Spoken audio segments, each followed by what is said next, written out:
Hello and karibuni tena to Glow Up with Makena. As always, I am your girl Makena.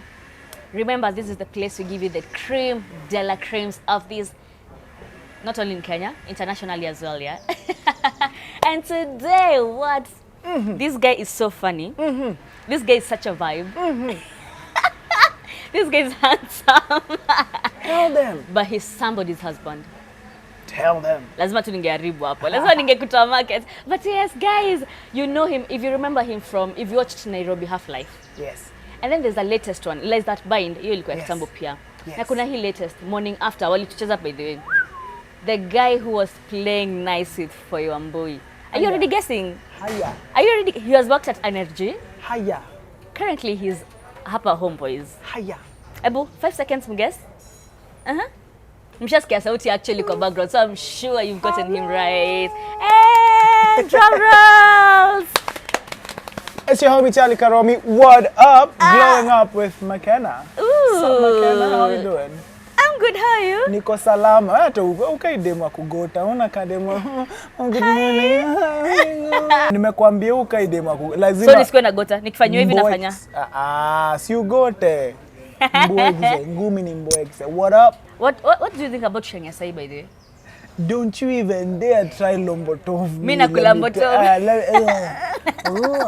Oh, by the way, no offense. Yes, of no course, offense. of course.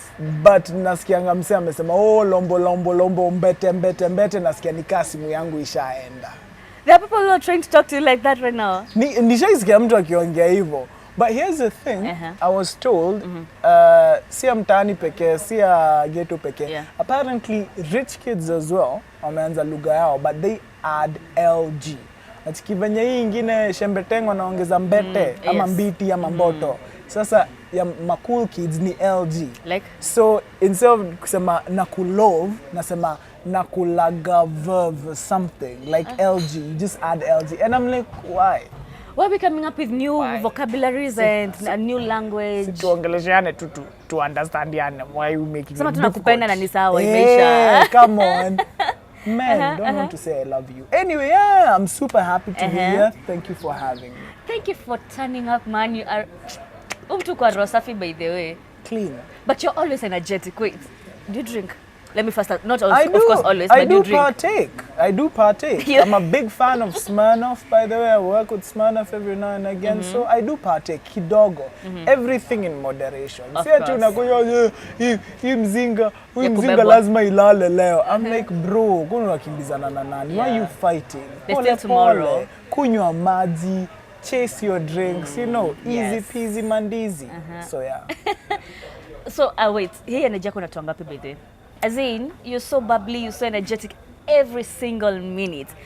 I feel like it's two things. I am three things actually. Okay. Naturally, I'm an energetic person. Yes. Second thing is because I think it's growing up. I've always been a small boy growing up. At high school, nilikuwa kijana mdogo. And with a tiny voice. So to get noticed, you need to be a bit hyper than everyone else. Because ukijaribu kuongea na kila mtu break voice mkiwa high school aongea hivi na uko tu hapo. So if you can't get heard, no one's going to listen to you. So that did that. And then also, I feel like a responsibility to people because from the TV shows and the presenters that I watch on air, I love seeing someone who's energetic, who's giving me a reason to watch. Usikai nika na kubo nikiwatch. So I feel a responsibility to people. If you've invited me out, if I'm in your presence, I kind of feel a responsibility to make sure you're entertained. It shouldn't be the case, but I feel it. So yeah. All right, so give us a little. Who is Charly? Where were you brought up? Charly Karume is your ID name. Listen, there's no Kenyan, Gikoyo, mom and dad who give their son the name Charly in 1990s. Exactly so. Naitwa Charles Karume. That's my name. So, growing up I used to be Chalo. But then we got to uni and then a friend of mine was like, listen, jina Chalo haikukai. Usiambie usikubali watu wakuite Chalo. So she said, lean to Charly. And I was like, that's cool. Na lombotov your idea. So then Charly, and then so Charly Karume is my professional name. Lakini kwa ukinitumia ka mpesa jaribu nitumie 1000 hizo. Aya, sawa, tatuma kutoka Charly hapa. Karume. Yes. So that's your real name, yeah? That's my real name. All right, so you brought up, how was your bringing? Are you a firstborn or lastborn? Second lastborn. I'm a thirdborn in a family of 4 kids. Okay. Brought up in Odhero. So mimi ni kijana Odhero mashinani. Tumi sijaishi na hii ndani mashinani. Odhero Nairobi. By the way, mbona tu Odhero mnasimanga mkoshago? Back in the day Odhero haikuwa Nairobi. Si ni wale wazee tukiishi Odhero tulikuwa na tung'ombe hapo hivyo tukuku huko hivyo in the backyard. Time yenye Odhero ilikuwa Odhero proper Geshagi. Siku hizi ni uptown. Time yenye Odhero ilikuwa Odhero original. Ku place inaitwa Mudhoa. Uliza wase wenye wanajua Mudhoa. Mudhoa is different, man. So yeah, that's where I was brought up. Did primary school there for a while. It was called Genesis when I was there. Nowadays it's Odhero Genesis. Went to White Cottage School, went to Visawashal. I went to Alliance as well. Did my uni in Strathmore and here I am. So you're a sharp kid. Nilikuwa msharp. Siku hizi nimekuwa mjinga. Siku hizi nimekuwa mjinga. Hata nilikuwa nauliza umeishi kwa mjinga by the way. Nilikuwa msharp.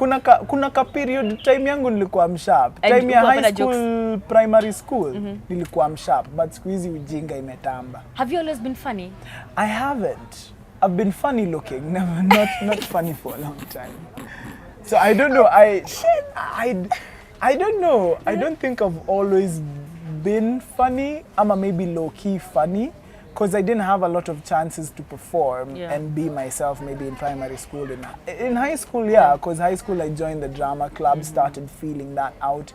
In uni as well, I was in drama, I joined Phoenix Players as well. So I think it's come in time, like with time. But I think for you, I think it's natural. You'd never force it. Where? So keep praising, please do not stop. Endelea kwa hiyo energy. So when you look back, do you ever think, wait, by the way, mom and dad were laughing a lot, my sisters were laughing a lot, my bros. Could be, kulikuwa like a hidden whatever, ni vile tu haikuwa ametapiwa out. Does Baba Karomi laugh? I'm trying to ask myself that question. You're hard. I don't know. Maybe it's a thing. So in high school, I tell people this a lot. I couldn't talk to women. Like when we used to go to funkies, sikuwa na kitu ya kuambia. Ningekumit niseme, hi, afu nihepe. But I couldn't talk to ladies. I don't know why. I had some weird... And then I got to uni, and then I tried talking to a shorty, and then I think they laughed at something that I said. I was like, you thought they're laughing at you. Am I interesting? So I think my ego started building from there. So maybe. I can't... I'm not solid on this one, but I think it might have started when I joined uni. Because in high school, no, I didn't consider myself funny. And we're not a really laughing family. I think all my brothers were all funny, but not like, we're all like funny. Super funny. Just a little bit. Just a little bit. All right. So, ukaingia campo, what did you pursue in campus? I did BBIT, Business IT. Sasa unatuchekesha tu. So this is what happened. I did BBIT in Strath, and I was actually really good. But let me tell you, minor, I tarmacked. Like Upper Hill yote nilituma masivi. Dewey Westlands, everywhere. I was looking. But then when I was doing that, I was an actor as well. But in my head, acting was like, can't side be hustle. Yeah, it's a side hustle. You can't do that. So at one point, I was working at Phoenix Players back then. I had like a play or two there. And then I got introduced to a lady called Dorothy Getuba. She was the CEO of Spielworks Media that used to shoot a lot of things. So someone was like, so introduce yourself to Dorothy. I went. And then later in connection to that, I attended one of her auditions. So I got a little role on Lies That Bind. I actually had to stop that role to go back to Strath, to endelea na uni. But then after I finished uni, as I was tarmacking, there was another audition for a TV series called Jane and Abel with Spielworks Media, and then I went and did it. Na saizo nilikuwa nimesota, sikuwa naenda, nilikuwa nimetarmac. I got the gig at Jane and Abel, and it was a pretty big role. It was. So I did that, and I was like, kumbe hii inaweza kuwa job. So I continued doing that. Vizuri. Yeah, it wasn't like maybe too well paying, but it was constant work because we shot like for I think a year straight because it was like a soap opera. So I did that, and then Ivana venye iliisha, I kept working at Spielworks. I did like some software projects for them. I started editing, shooting. So I really got into the arts, and from there I realized I can actually make a job out of the arts. Like siko baya, but I feel like I studied BBIT and it just ilinikata, and I was actually pretty good. But the arts, it was like, come here, my child. Come, calm down, come here. So yeah, so that's what the arts did for me. It got me. Entertainment did that for me. So a friend introduced you to acting? No, I'd done it from high school. No, as in not to the social world, not to the professional. To the professional world, I'll say my way in was through Phoenix Players and Spielworks Media. Yeah. That was my way in. Yeah. So after Jane and Abel, your name blew up? Kidogo, here and there. So during Jane and Abel, on some downtime, I started doing like a funny YouTube thing I called Chromie. Like it was like a stand-up comedy, like doing random jokes. I'd watched a guy on YouTube called Ray William Johnson, and I loved his content. So I tried doing the same. So I did that for a while, and then from there I started. I acted in a movie called Fundamentals that I actually won a Kalasha for, and I acted in a few more series. That was in 20? Here. That was in let's say 2014. 2014. Yeah, 2014, 2015. So I did that.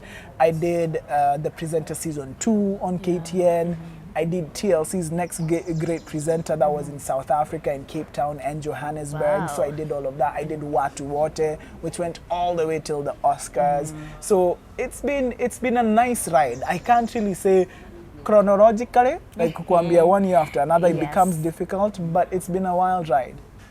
Has it been always wins? Because it's been one step to another, to another, to another.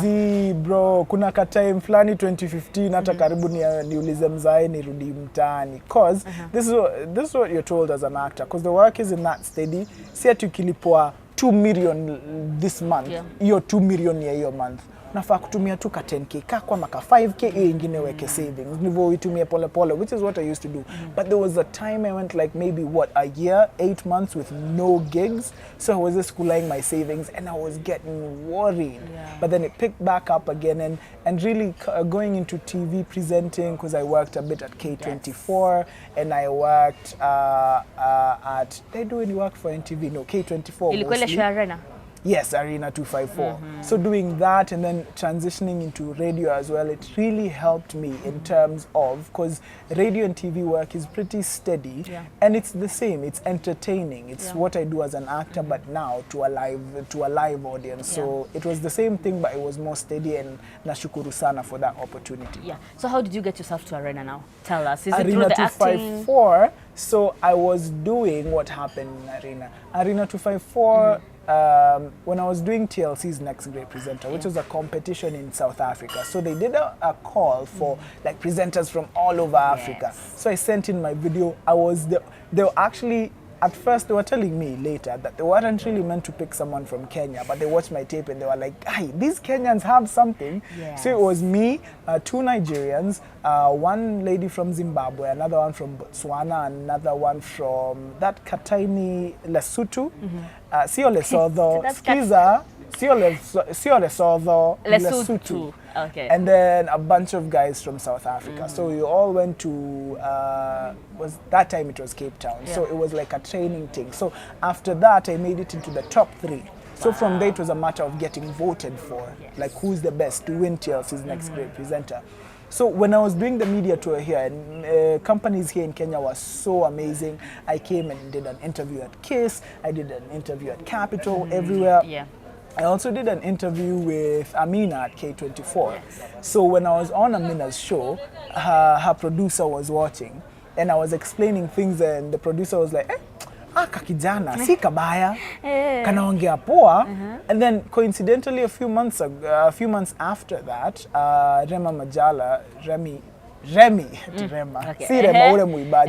Remy had to go on leave for about 4 months. And the producer was like, kunaka kakijana kalikuwa show ya Amina. Si ukaita, I did an audition, and they were like, can you stand in for Remy for 4 months?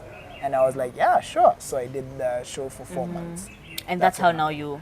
That's how I kind That's of your transitioned presentation. into TV presenting. Yes. Yeah. And then after that, you worked for how long at K24? I just did 4 months because then I was fortunate enough to get cast in a mini-series. It was Danish, but they were shooting in South Africa. So I went to South Africa for about 3 months after that to shoot something, and then I came back.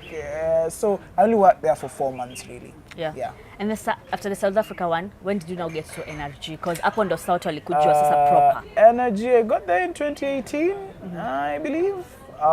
This was after the whole Watu Wote going to the Oscars thing. Amazing experience. So Energy did, I work for 103.5 Homeboyz Radio, the urban sound of Nairobi. So before I used to work for the guys that I'm ever grateful, by the way. Energy, they did a call out, Energy MVP, right? So I submitted a video as well, and I went in for auditions, and then I did my thing there, and the team there was so amazing. I will always be grateful for the guys at Energy because they were like, this kid can do something. So initially I went in as a content creator, because even if he announced it was like, content creator Charlie. I was like, but me, I want to be a presenter. So anyway, I went in as a content creator. But then in the days after that, when I used to go to Energy, before we were properly placed, there was one time someone was late, and Elodie was supposed to do a show on Saturday. So Elodie had gone in as a presenter. And then the boss at the time, Duncan, he was like, Elodie tutafanya show. Charlie, unafanya nini saizi? I was like, what? Kuja na mimi. And that was it. Like, just because I was there, it's not, okay, it wasn't luck, it was opportunity meeting like some, it was like my hard work, my persistence, meeting some stroke of luck. So I was just in the right place at the right time, and Duncan was like, wait, kuja hapa, and that's how I got a show, Energy Stars with Elodie, on Saturdays on Energy. And then after that, I just hung around and I was like in the right place. After the Saturday show, Energy Stars, I went to the mid-morning show, and then later I went to breakfast, and it was amazing. Worked with a lot of amazing people. Did you freak out by any chance? Freak out? No, I think my transition was easy because I didn't go straight to like breakfast or straight to mid-morning. I started on the Saturday show. Uko ukimess, watu wanacheka na wewe. It's so cool. So it was kind of a nice gradient, moving my way up. Yes. Yeah. All right. So wait, you have an amazing inaitwa nini, articulation of words, pronunciation. The 3-5-4-5. But seriously though, but okay, umesema ulikuwa South Africa, yes, but have you always had this eloquent English? No, actually, right now I'm trying. So, brain yangu yuaga funny. Saa zingine yukubali, saa zingine yukataa. Kuna time zingine uta tune in. Let me tell you, 103.5 ukiwa Nairobi, 912 ukiwa Eldoret, 8br.co.ke if you're everywhere. There's times you'll tune in. Let me tell you, nashemanga my time. Yeah, here on the urban sound, not urban, urban sound. Like kuna times zingine nasemanga, unachikia hata saa hizo nashemanga. Yes. But sometimes I have to slow myself down, and sometimes it actually works. Like today is a very good day for me. So have I always been? No, I haven't. You learn. So, and one of the crazy ways, hata kitambo nikiwa natembea tawa ama nikiwa kwa mat, napita billboard, I actually used to read out the billboard as if I was a radio presenter. Like natikimali wameandika tune in to G-Money and Charlie in the morning on 103.5. So I'm like, tune in to G-Money and Charlie in the morning on 103.5 Homeboyz Radio, the urban sound. So I used to practice like that a lot. And I also learned from a lot of people, believe it or not, this is me talking a bit slow. My natural state, so you just slow down a bit, you keep talking to yourself, and eventually it comes. Yeah.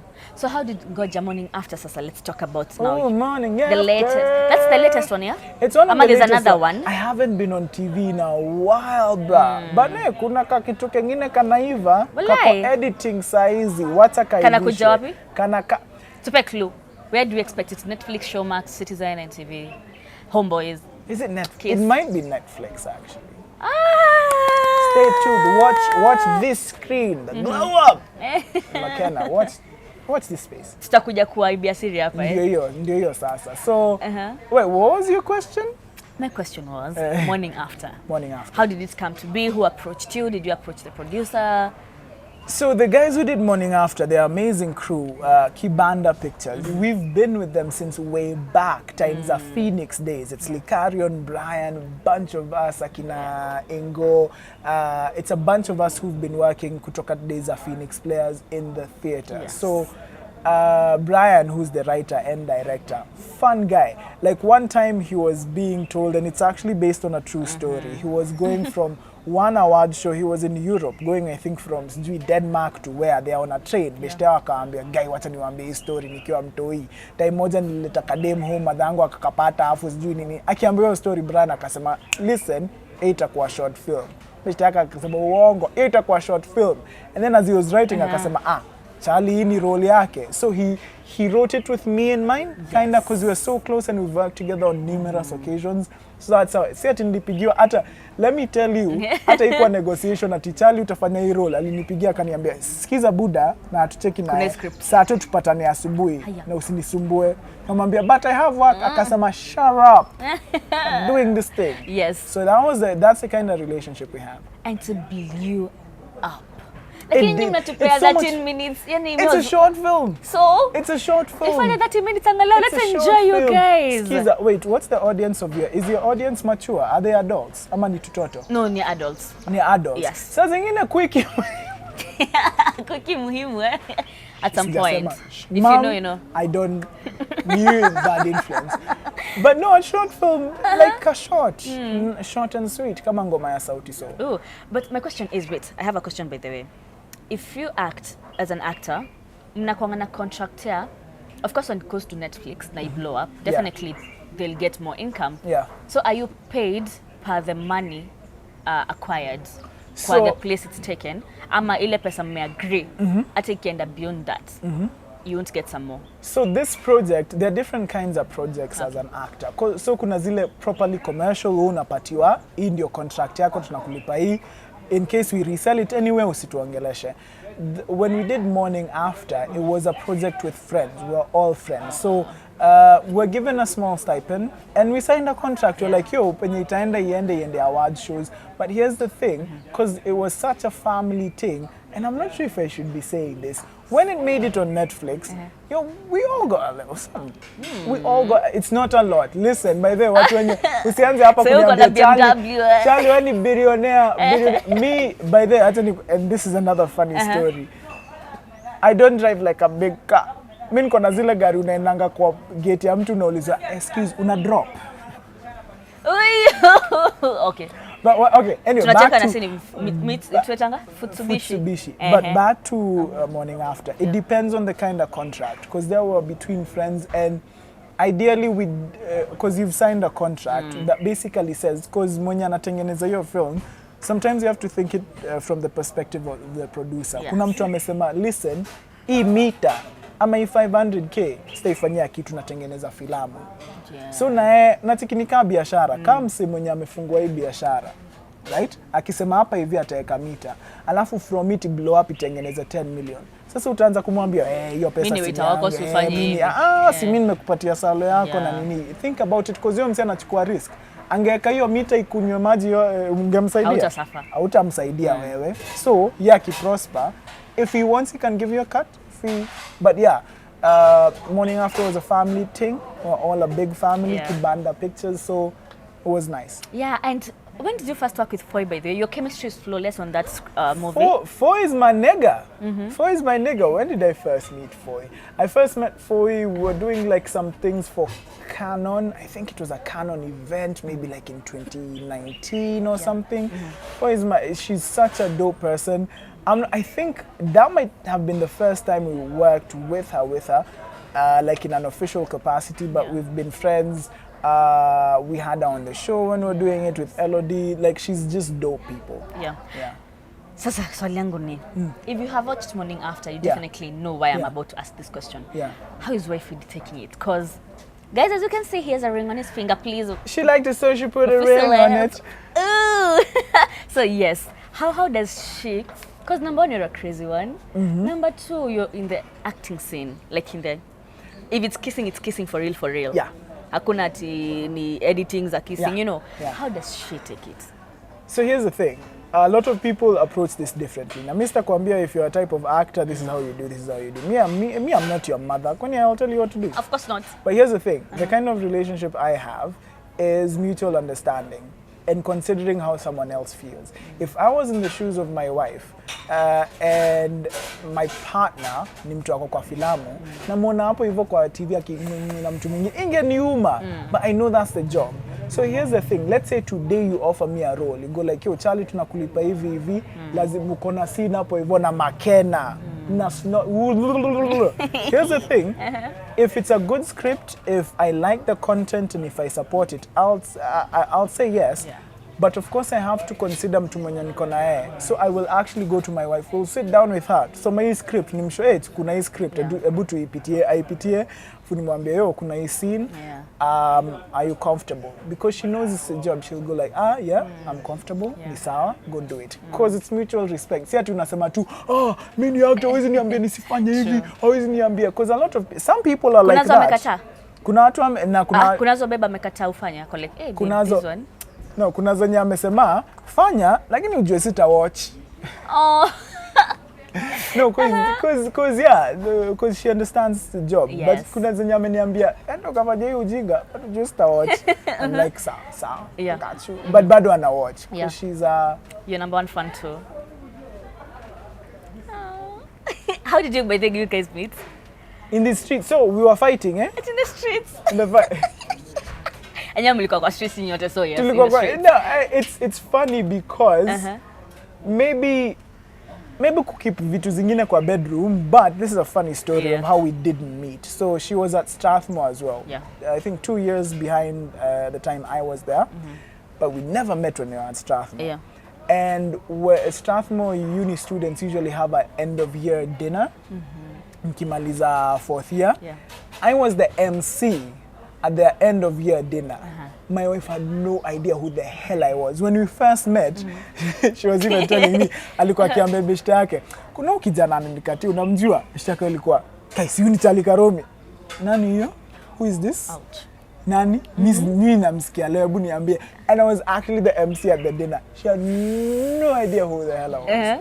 But I feel like that even helped the relationship, because sometimes I know a lot of people who are in places of influence and maybe are a bit popular. Na kuanga shida because you meet someone, they fall in love with the person that you are on air, not the person that you are. So we fell in love as Charlie and Bibia Charlie. Yes. We didn't fall in love as Bibia Charlie and Charly Karume wa cinema. So it was beautiful. I'm really lucky to have gotten that. Yeah. How was your proposal like? How long did you date before you proposed? How long did we date? I think, am I supposed to, babe, nafaa kuwa nikiongea story? Hapa ni exclusive, si tunapenanga. Let's just say more than 2 years. More than 2 years? Yes. And then how's the proposal like? Did you get those butterflies? Proposal, it was butterflies, it was everything. It was also exciting. Without getting too much into the details, do you know the forest in Kireta? Ai, haujaenda ziplining. Mini Morgan. You need to do that. So we went out of town for a bit. It was just me and her in the forest, tuko hivyo. And I was like, come to piga pizza. And then I put the camera down. I'm like, come to piga pizza. And then as she's posing for the photo, I go like, nini niko nayo kwa mfuko, kugeuka. Boom, I'm on my knee. Let me tell you, girl, them cried. But it was beautiful. Loved it. And the thing, as I told you, me, I won't tell you how to live your life. Me, I'm not your mother. Some people like doing a public proposal with friends all around. But for me, I'm more, because so much of my life is in the public eye, I like doing things private. So the fact that it was just me and her, we met up with our friends later, but at that moment, it was just me and her. In case Kiumani has them, no. It's between the two of you. Mtu akiniuliza kuliendaje na mambo hiyo story ya baadaye. Hata sikufanya hii niliogopa hii. But it was a beautiful moment. Yes. Yeah, friends, if my close friends, they know how it went, and it was a beautiful time. Yeah. African parents, mnapewa pressure. When I'm mtoto, you know how African parents are, as long as umeolewa, umeoana. But let me tell you, my sister took that pressure off us. My sister has the most beautiful little girl, my niece.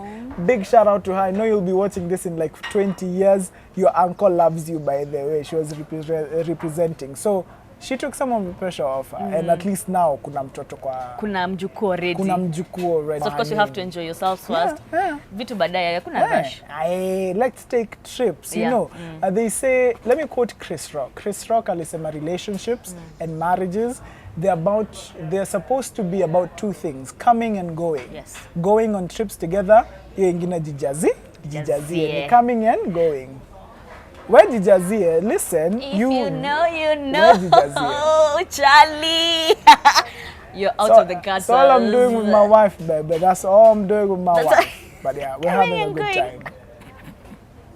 Anyway, so Charlie, you've acted in so many ninis, and you've had so many characters, different characters. Which character do you feel was close to the real Charlie? Ile character unapona like, so you ni mimi, so I can very comfortably execute it. I'm not sure if there's a real Charlie, because Charlie has changed so much since the time he was a teenager. Because the one that's far away is what was a terrorist with an actual gun. So I'm not a terrorist, either in the streets or like physically. So that was the farthest. But everything else, I've played the son of like a media owner that was kind of like me because nilikuwa mtukutu. I've played a boy working in a mine, which was kind of like me because I'm hardworking and I'm kind of naive. So a lot of characters have been, you know, close to me. I played a kid who was on Liberty. I was playing a kid who's working for a white family who falls in love with a girl and really dreams of prospering. And that's all of us. We all dream of prospering and becoming better. What's the hardest role? Ni gani ilikuwa hardest to execute basi? The hardest role to execute. Yenye ulipoko like mama yangu, I just have to, but I haven't gotten that actually. I haven't gotten that. The talent you bado. Oh no, there's a time I did a pilot. Bruce Macau did a pilot. He's another good friend of mine, part of Kibanda Pictures as well. He did a pilot and I was cast as a hijacker for matatu, like a really violent one. Yes. Let me tell you, we only shot for like an hour or two, but I lost my voice like for 3 days because it was intense. It was like, I was whooping niggas' asses. Like, that was intense. That was enjoyable, but it was really challenging. Yeah. And you look like this sweet soul. Do people really mistake your sweet personality and take advantage of it, cross boundaries, fans that is? People really do not know you personally. No, I feel like I hope I put out really positive energy, you do, actually. Really good energy, and I feel like I get that back from the universe. I rarely have any negative run-ins with people, and I thank the universe, I thank the people that I know because of that. Yeah, I don't get a lot of negativity back. Yeah, what's the craziest thing a fan has done to you? Crazy in terms of, it was out of love, but I crossed boundaries. This is one thing I ask actually all my guests. Kuna natumiwa nudes, no, that's for the DMs. Like physically, if tumepatana na wewe, we don't know each other, I'm your fan. What's the craziest thing amekufanyia? I'll cross boundary, like, I appreciate the love, but... Let me tell you, Basi, I have the nicest fans. None has ever crossed the boundary. Amekuja kakurukia hugs, kiss. No. No, there was. Okay. There's a time we were at 18. And fans there, I think it was a Campo Vibes. I mean, it was a camp, not a campus thing. One of the club invasions that we do. Yes. Let me tell you, the worst thing you can do is accept shots from fans. Yeah. Because I don't know how I got home. I don't know how I got home that night. Warinirewesha. So it was the most. It's like let me tell you, we'd go now at 7 a.m. By 9:30 p.m. someone had to call an Uber for me and just go like, fikisha Gikoyo. That was the most overboard. Wow. Like, please stop buying me so many drinks, please. And you can't say no, of course. So you're out there to get drunk. At Kunyangi, but it's just we're just my hangover generally. was like 4 days long. Really? So that's the most. But I have nice fans. Yeah. They're kind people. And the craziest DM, Basi? Craziest DM. Pale IG, of course. Let's play it IG because number by the time to apate, that's hard. So pale IG. I don't know if I've gotten a crazy DM. I've gotten one or two going like, oh my God, Charlie, I can't believe you're married, you've broken my heart, but I still, like, you're still amazing. I'm like, oh, thanks. Yeah. I haven't, my life isn't as crazy as you might think. My life is actually pretty chill. Yeah. What sounds as a compliment to you but is an insult? What sounds like a compliment compliment to me, but is an insult. Kama mtu akiambia, oh, wewe ni kafupi uko na sauti. Okay, yeah, mimi ni fupi najua. You don't have to keep on reminding me. Sounds like a compliment, but is an insult. That's a complicated one. What sounds like a compliment, but is an insult? Yes. Ah, my ex once told me, out of all your friends, you're the best in bed. That's a joke. Like, that didn't actually, I'm just making bad jokes. I can't think of anything. I can't honestly think of anything. Really can't overthink. I can't think of anything. I'm like, how did you know? Exactly. How did you know? Nika chali yako akwambie, out of all your friends, when do nikasikia poa, you're like, okay, so kwa nini buffet? Kwa nini umepitia? Sahani yangu ni sinia. I can't think of something that is a compliment but is actually an insult. You have something to run? No. My phone keeps getting texts. Okay. All right, so Charly, yes, energy. Lazima tu ningeuliza hiyo. Energy radio. Yeah. Why did you leave? Please clarify to your fans, because there were speculations. Yeah. Sijui umefutwa, sijui umetoka sijui nini. Okay, now from the horse's mouth. Yeah. Tell us why. Why you opted? Did you get a better deal? So what happened at Energy is, I was trying to think of a damn thing. No, the thing is, like, life is about stages. Sure. So you work, and even if whatever job you're doing, hata ukianza kufanya kazi, at one point you're working here, now at a point you'll feel like, oh, my soul wants to go here because you'll grow in this way. So I learned a whole lot of Energy, and I did my time, and I was like, oh, Homeboyz? And I went to Homeboyz. Like, it was just nothing sinister. Nothing like, oh, alifutwa. Nah, nothing sinister. It's just you take your talents where you see like they can have like good effect, and also you go for a new challenge, I guess. Yeah. How many commercials have you done so far? Commercials? Have you done adverts, commercials? I've done one like in South Africa. I haven't done a lot. Oh, you've done one in South Africa. How is it? No, wait, no, we shot here and then it showed in South Africa. I was thinking about it. Oh, it was a Kenyan, but yes. Locally produced, but I don't think I've done ads here. Si unicast. Si uniweke kwenye billboard hapa hivi. Si ndio, nikweke tu I love you. Yeah. We love you as your fans. Ndio hiyo sasa. Niweke kwa billboard. I haven't done. Corporates, this is McKenna telling you, put me on a billboard. I know, right? It's like you deserve to be there. I'm so hot. The man of Kwanzaa, man of peace. I'm so hot. Like, oh my God, why wouldn't you want me on a billboard? The face off. Come on, you can have this. Yeah, so what assumption do people have about you? Assumptions people have about me that I have money, I do not. Another assumption people have about me is that, would people stop assuming on air that I'm a woman? A lot of people like listen to me on air and go like, "Aya, Charly Karume ni mwanaume." I'm like, my name is Charly. Like, literally, mini Charly. I saw those comments, Haki. People ingiliaring you. And it's common. Charly. There's a best assumption people have about me, that I'm a lady on air and that I have money. Sina do. Does that make you feel bad, Ama? You already past that? Nah, as long as you're listening, it's fine. Assume I'm a woman, assume I'm a guy, assume I'm a zebra. As long as you're listening, I'm happy. The fact is, you're a fan in denial. Yes, you are listening. Exactly. No, and technically they are not hating, they're just assuming. I'm fine with that. But imagine, no, because you hear me on the radio, you don't see me. Or you haven't looked at my social media. Yeah. But have people mistaken you for gay? For being gay? Yeah, but here's the thing, and I'm about to say something controversial. No problem. Like, sometimes I feel like it's such a compliment if I get hit on by someone who's attracted to me, like if I get hit on by a man, I feel like it's such a compliment. I'm so hot that even guys want me. Notice. Let me tell you. Ooh. If you've not, no, McKenna, if you've not been hit on by a shorty, we mwenyewe. Have you ever been hit on by a shorty? A million times in the club. I mean, you're so hot. If you're a guy and you haven't been hit on by a guy, Buddha semi umechapa. Lakini. I take it as a compliment. So you're not homophobic. What's your take on LGBTQ society? Hii maisha du kenye inakubamba, by the way. Whatever it is you choose to do, do it. As long as you're not infringing, as long as you're not offending someone, as long as you're not hurting anyone else, if you're just doing you, whatever, do you bana. Maisha ni kila mtu kujifanyia Kenya inampendeza. And if you aren't in the limelight, what would you be up to right now? If you weren't, if Charly Karume was not Charly Karume in the limelight. I would be trying to make it as an actor. That's still in the limelight. Yes. It's still if in the... you aren't, because you already know you as an actor and a presenter and you know this funny guy. So if you aren't in this social media scene, I feel like I'd really want to drive a taxi.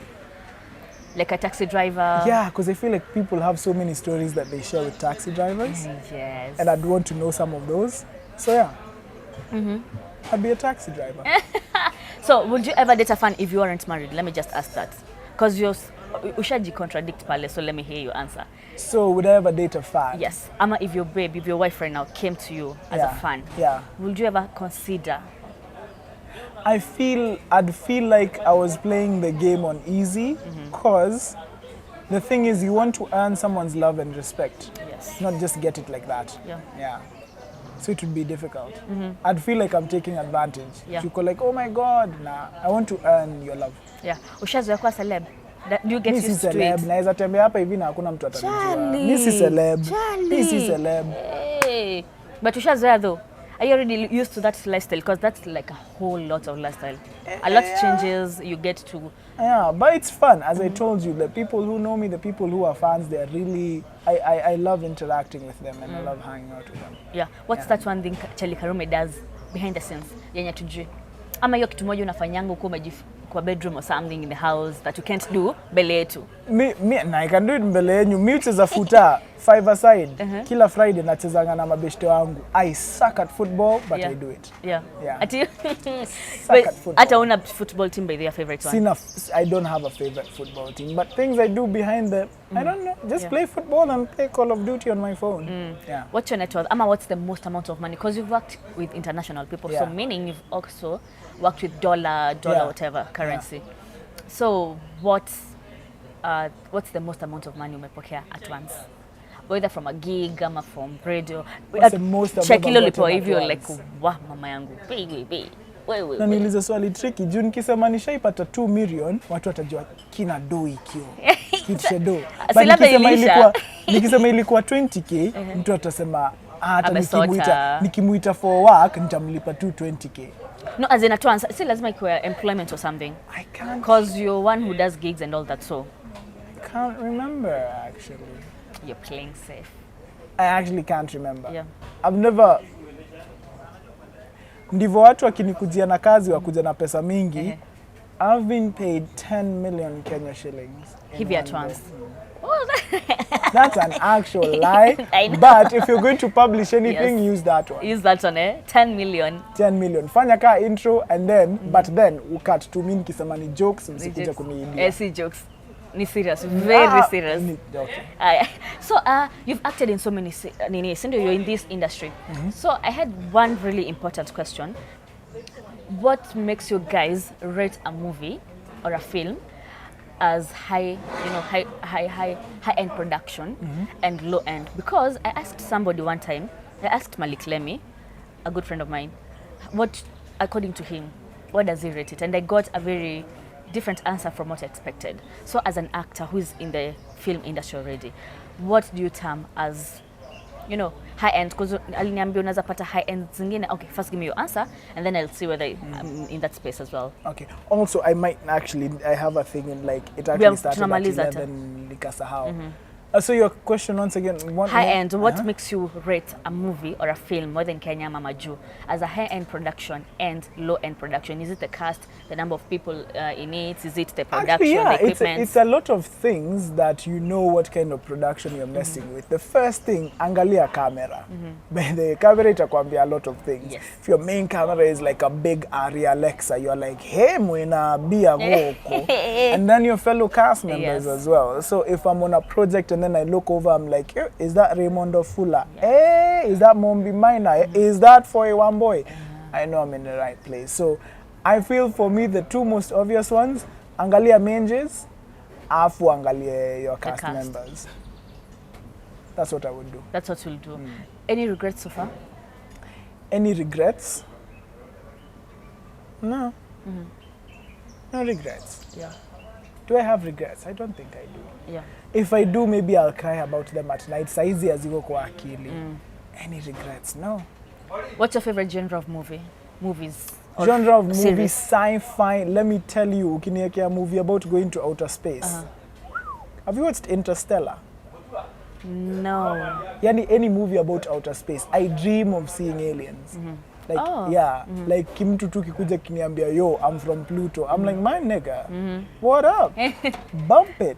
So, genre, sci-fi, space travel. Yeah. The weirdest commercial that's running right now. I know that's going Weirdest to put you on the commercial spot. that's... I'm the worst. And you get rates 0/10. Or 5/10 basi. It's not a weird commercial, but it's all the time. Pesa ya Bolt haiishi. It's always on YouTube. Yeah. Unafungua tu hata hii video ikifungua utaklik tu hivi ngongo unaona kagari ka Bolt. Simwache, tusha get the message. Yeah. But that probably works for them because now we're talking about them. Yeah. So yeah, I don't know. Yeah. Oh, but Pascal Tokodi did this fun one. Yeah, Safaricom na kale kakuku. Love that ad. It's amazing. Yeah. I can't think of off the top of my head. I just think that Bolt should stop advertising. Just stop. Yes. So what do you expect from Charly now? This year, it's 2022, almost half. Maybe a few more acting projects. More time on the radio. Yeah, and get back to vlogging. I haven't done that in such a long time, so get back to vlogging. Do you prefer presenting or acting? If you are told to choose one. The thing about presenting, it's nikitu unaweza jipanga nayo. You go like niko jobo, niko nini. Acting, you can do a gig now. Let me tell you, your time 2016. Siko na kazi for close to a year. So it's challenging in that way. Yes. Yeah. All right, give a message to your friends and family. Fans and family, spread love everywhere you go. Asanteni sana for supporting the journey. Asanteni sana for watching the glow up with McKenna. Thank you for being cool people. As I said, I've never had a bad running with anyone. So yeah, just keep spreading positivity. Love your neighbor as you love yourself. Na kila mtu ajibambe. Whatever it is you want to do that makes you happy, do it. Mnaweza sensa kitu kwa hii nini? Mnaweza sensa. Mnaweza fanya tu. Whatever it is that you want to do and whatever makes you happy, fucking do it. Yes! Siambiwe. That's my message. Uspangwe. Uspangwe, upangwingwi. Pangwingwi. Sisi ilisemekana ni hate speech. Kai. Ngwangwangwa. Gwangwangwa ni hate.